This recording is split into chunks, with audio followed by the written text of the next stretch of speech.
Hi everyone, welcome back to my channel. Today I wanted to be a little bit more raw and ready. My skin has been breaking out like crazy and I'm feeling really sort of low and down about it. You can see, it's not, I know a lot of people suffer with acne much worse. I used to have really severe acne when I was younger and I went on Roaccutane in my early 20s to get rid of it, but recently my skin has just been breaking out again and it's starting to stress me out. So I thought I would show you a realistic routine of how I cover up, bits and bobs of acne for day to day. Skin is something I feel really passionate about. I always want skin to look natural. I don't want it to look cakey.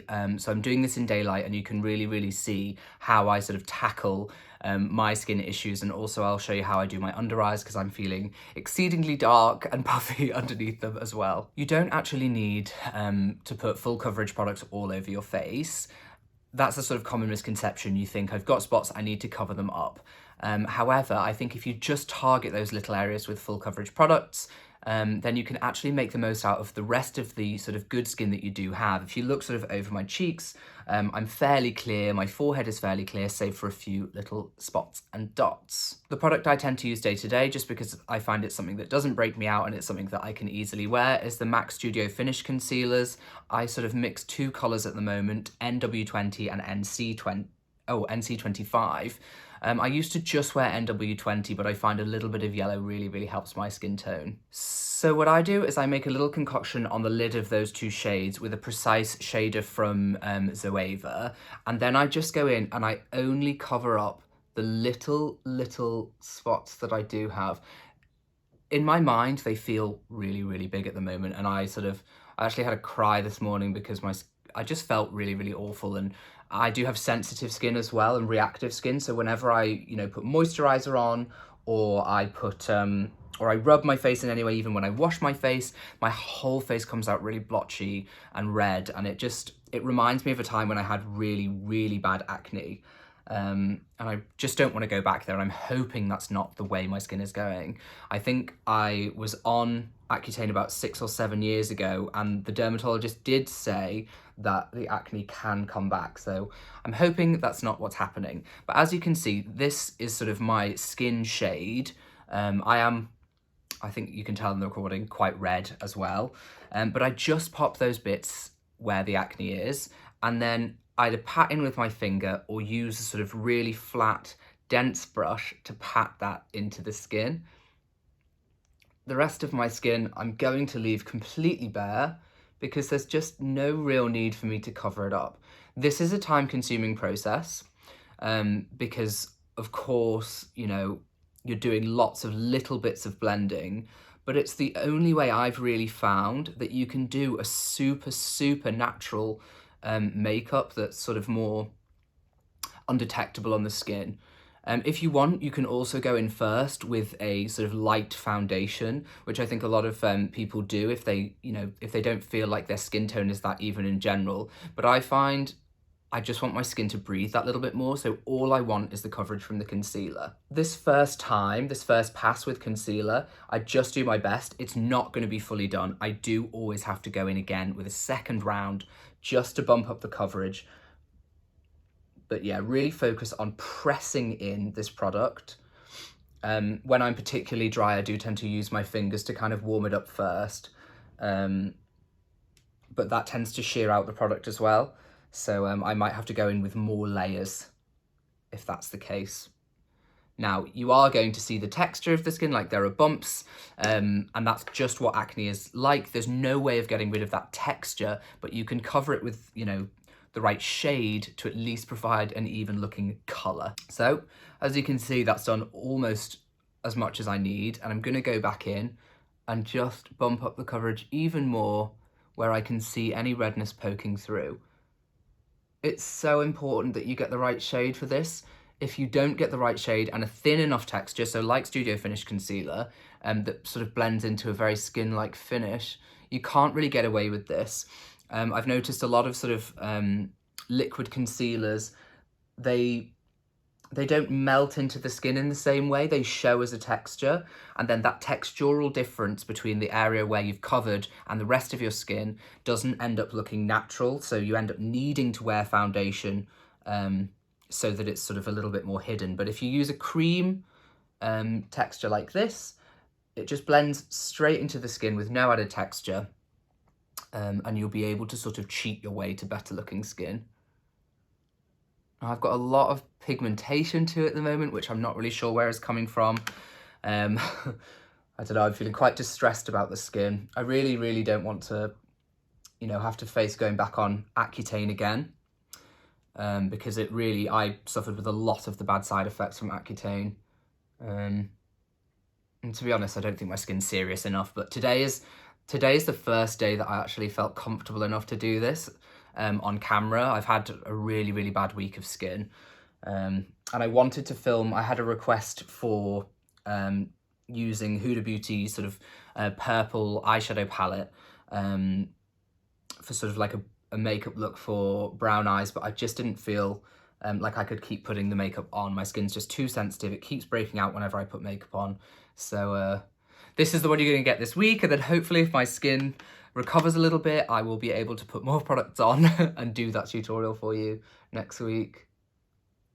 I mean, this tutorial is really beneficial too, because I know a lot of people do sort of, you know, wear minimal makeup and they just want a sort of day-to-day routine.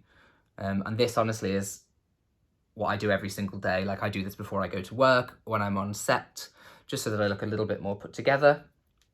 And it just makes me feel that little extra bit more confident going out the door. Recently, I've been taking a little bit just on the sides of my eyes, because the discoloration here is getting much, much worse. Okay, so hopefully you can see that that's almost totally done it, and now most of my face looks fairly even. It doesn't look perfect because I'm not trying to make it look like I'm wearing loads of makeup. I'm just trying to make me look a little bit more put together. The next step is actually using the palette that I've been using for the mirror, and that's the Stila palette. I'm making a mix of these two corrector shades and then also this yellow to bring it back to more of a skin tone to go underneath my eyes to help counteract the darkness. I'm looking in the monitor and it doesn't look I don't look that dark under the eyes, but in real life, I do. The peachiness corrects the sort of bluey purple undertones, the shadow that's underneath my eye, and because I'm getting a sort of more physical dip under there, it's really, I think that's just with age, you know, it's casting a much stronger shadow than I used to have. I used to use a product called the Pure Wonder Brightener from Me Cosmetics, and I still love it. It's just a slight bit too dry for me during winter. It may just be that mine's a bit old and I need to get a new one, but I'm finding that this sort of Stila palette with the correctors in just seems to have the texture that's a little bit more moisturizing, a little bit less dry for under my eyes. I still feel like I need a little bit more here. Okay, so at this point you can see there's still a lot of different sort of colors in my face. You can see on my cheeks I've got a little bit of redness. This just looks like an uber natural skin. It's nice to actually keep that sort of glow that I have from all my products before, but because I've got huge pores and I want to sort of refine them a bit, I go in with a bit of powder. Look how much this is loved. This is just the translucent pressed powder Rimmel Stay Matte, and I really, really pack that into the center of my face where my pores are. I find not only does it set the makeup, but it also smooths out my pores. Once you've sort of patted on, you can start to swirl, but you need to pat first to make sure it doesn't disturb the concealer and it sets it down. And once you've done that, you then go over with a swirling, which helps sort of like almost fill the pores with powder. And gives you a sort of more porcelain finish. Now, I am very, very dry. I've talked about this before, so you wouldn't think necessarily that this much powder would be a good idea. However, I'm so allergic to silicone that I can't put a pore filling primer on my skin. So I have to just do all of the refining with the powder and then bring back the life to my skin and the comfort with the Pixi Vitamin Wake Up Mist. So now that I've sort of porcelained out my skin and gotten rid of the pores, I just bring the glow back by absolutely drenching my face in this. I sometimes do a few layers, but you can see it already peaks up the glow, but it keeps my pores looking a little bit smaller. Now all that's left is to do my eyebrows and curl my eyelashes, and I'll just whiz through that for you. Okay, so realistically speaking, that took me between 5 and 10 minutes. It normally takes me 5 minutes maximum when I'm getting ready every morning. It's not a lot of makeup, obviously. Most sort of people day to day might put some mascara, some bronzer on, but personally I'm just going for that sort of really natural, barely touched face look. And it does just make me feel a whole lot more confident and ready to go out and face the day.